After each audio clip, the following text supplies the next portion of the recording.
यहाँ पे मेरे साथ तीन जजमान बैठे हैं। मैं सबसे पहले आपके पास आ रहा हूं। आपने सुधांशु जी को भी सुना, आपने अनुराग भदौरिया को भी सुना, थोड़ा सा आपने कांग्रेस के नेता दुष्यंत जी को भी सुना। मैं आपका रिएक्शन, और यहाँ पे ये साउंड है लेकिन अलाउड है, प्रभु श्री राम की नगरी, आज उनका दिन है, लेकिन आपकी आवाज जा रही है ऑन एयर। आप बोलिए। श्री राम लला सरकार की जय। जी देखिए, मैं सिर्फ इतना कहना चाहूंगा कि आज का जो पल है, आज का जो दिन है, आज का जो आनंद है, उसको हम सब मिलके आनंदित करें, आनंदित हों और भेदभाव को छोड़ने की बात करें, क्योंकि राम राज की स्थापना करना है। इसलिए भेदभाव को छोड़ने की बात करें, क्योंकि रामचरितमानस में कविकुल कमल दिवाकर गोस्वामी श्री तुलसीदास महाराज जी एक बहुत सुंदर मंत्र लिखे हैं। ईश्वर अंश जीव अविनाशी, चेतल अमल सह सुगरासी, सब में मेरे राम हैं, कण में मेरे राम हैं, पूरे विश्व के चेतन मनुष्यों के आत्मा में मेरे राम है। इसलिए राम जी के श्री चरणों को ध्याएं, श्री चरणों को। बिल्कुल गुरुदेव। भेदभाव को बिल्कुल छोड़ दें, आज का दिन आनंद का है, आनंद लें। बिल्कुल गुरुदेव। और यहाँ पे जो लोग बैठे हैं, सुधांशु जी मैं आ रहा हूँ। दीदी आप कुछ कहना चाह रहे हैं? जय श्री राम भजन गाय। जय श्री राम। हमें थोड़ा किशोरी जी को याद, सब तो पिताजी को याद कर रहे हैं, हम माता जी के बारे में कुछ बोलना चाहते हैं। सरस किशोरी बयस किशोरी रति रस बोरी, कीजे कृपा की कौर किशोरी, कीजे कृपा की कौर। दोबारा आऊंगा आपके पास, लेकिन मैं ये कह रहा हूँ यहाँ से इसके बाद अब मैं रिक्वेस्ट कर रहा हूँ डायरेक्टर साहब, स्टूडियो में डिबेट हम करेंगे। सुधांशु जी जवाब दे रहे हैं, अनुराग भदौरिया जवाब दे रहे हैं। सुधांशु त्रिवेदी का मेरा माइक डाउन कर दीजिएगा, यहाँ से साउंड बहुत जा रही है। अनुराग भदौरिया, सुधांशु त्रिवेदी ऑन एयर। अनुराग भदौरिया जी बोलिए। देखिए सुधांशु जी प्योर राजनीतिक बातें कर रहे हैं। उस जो वहां बैठे, मैं तो टीवी मेरे सामने नहीं है, जिस व्यक्ति ने आप इतना अच्छा भजन गीत सुनाया, उन्होंने क्या कहा? राजनीति मत कीजिए राजनीतिक लोग। प्रभु राम सबका सम्मान करते थे, वो किसी एक व्यक्ति के नहीं थे, सभी के थे। लेकिन उनके सुधांशु जी के समझ में नहीं आया, वो सोच रहे हैं प्रभु राम मेले ही है। उन्होंने नहीं सुनिए तो उन्होंने कितना अच्छा गाया, कितने अच्छे भाव थे प्रभु राम के। इस भाव को सुधांशु जी क्यों नहीं समझ पा रहे? प्रभु राम के भाव को आप उसको राजनीतिक तौर से क्यों समझते? प्रभु राम को, प्रभु राम कोई राजनीति नहीं है, और आप प्रभु राम पे राजनीति करोगे तो प्रभु राम आपकी राजनीति खत्म कर देंगे। ये प्रभु राम है, प्रभु राम सब देख रहे हैं, सब सुन रहे हैं कि भारतीय जनता पार्टी क्या बोल रही है।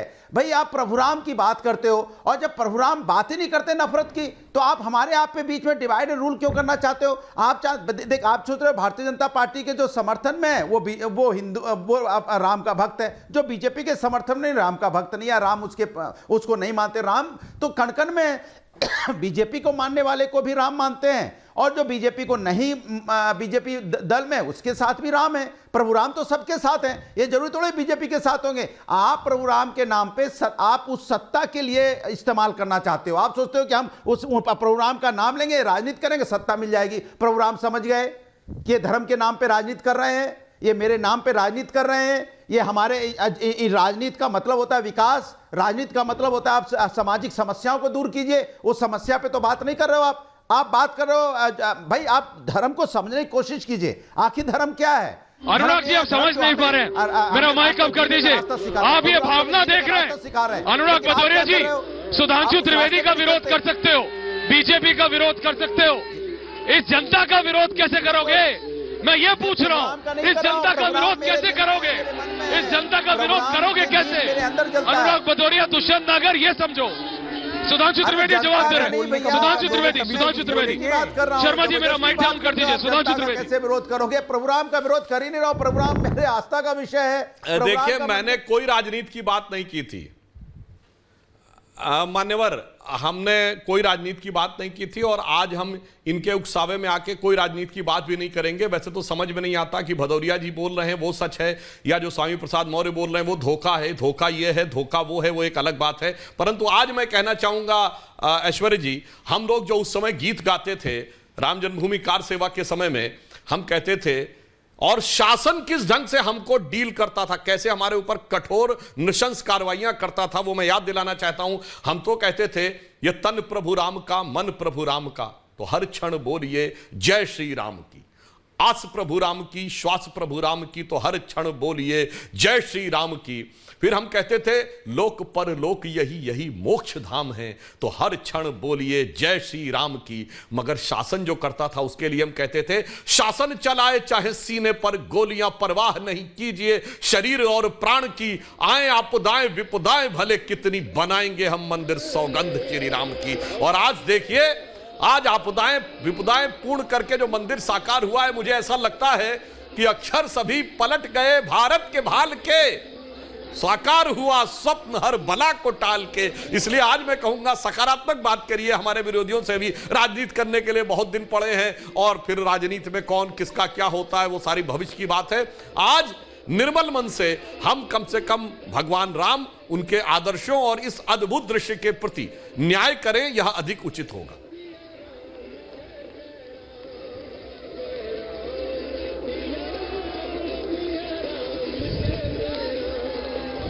जाएंगे मंदिर दर्शन करने, और माननीय सुप्रीम कोर्ट के आदेश से बन रहा है। आप खामा-खा कौन है कि आप बना रहे हैं, आप बना रहे हैं? आप कौन होते हैं मंदिर बनाने वाले, ये बताइए मुझे।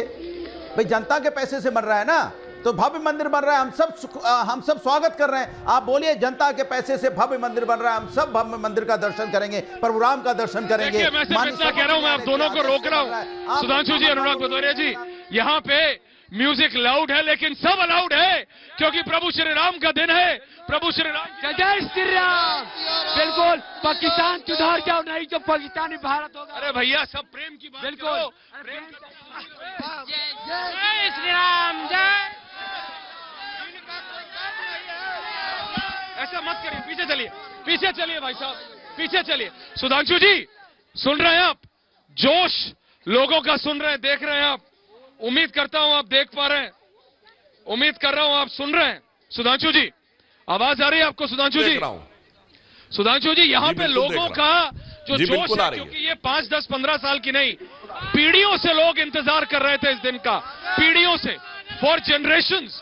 और आज जब वो दिन आ गया है ना, तो उनकी खुशी का ठिकाना नहीं है। इसीलिए कई बार गुस्से में कई बात कुछ बोल भी जाते हैं, लेकिन सुधांशु जी, दैट्स द रियलिटी।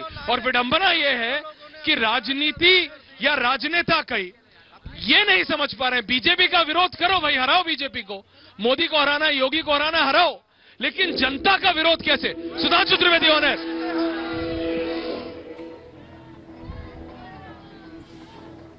देखिए, मैं कहना चाहता हूं, जहां जो लोग राजनीति की बात करते हैं, तो भारत की राजनीति की तो प्रेरणा ही भगवान राम है।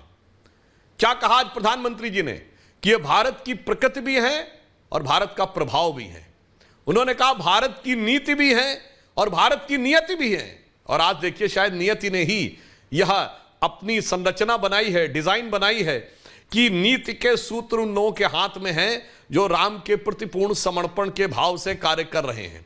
और इसलिए हम यह कहना चाहेंगे कि आज अगर ईमानदारी से कहें तो इस देश में जब जब कोई परिवर्तन आया है तो राम ने ही उसे प्रेरणा दी है। भगवान कृष्ण ने गीता में कहा शस्त्रधारियों में मैं राम हूं, तो सम्राट चंद्रगुप्त मौर्य हो, सम्राट विक्रमादित्य हो, छत्रपति शिवाजी महाराज हो, गुरु गोविंद सिंह जी का रामावतार हो, अथवा राजा कृष्णदेव राय हो, राजा राज चोल हो, या होम राजा हो, सब ने प्रेरणा भगवान राम से ली है। और महात्मा गांधी ने भी राम राज्य से ही शुरुआत की थी। मगर अफसोस की बात यह है कि स्वतंत्रता के बाद भी जो आज मोहन भागवत जी ने कहा कि भाई हमारे तंत्र में, या प्रधानमंत्री जी ने कहा कि स्वतंत्र में तंत्र में स्व कहां था, स्व की स्थापना आज हुई है।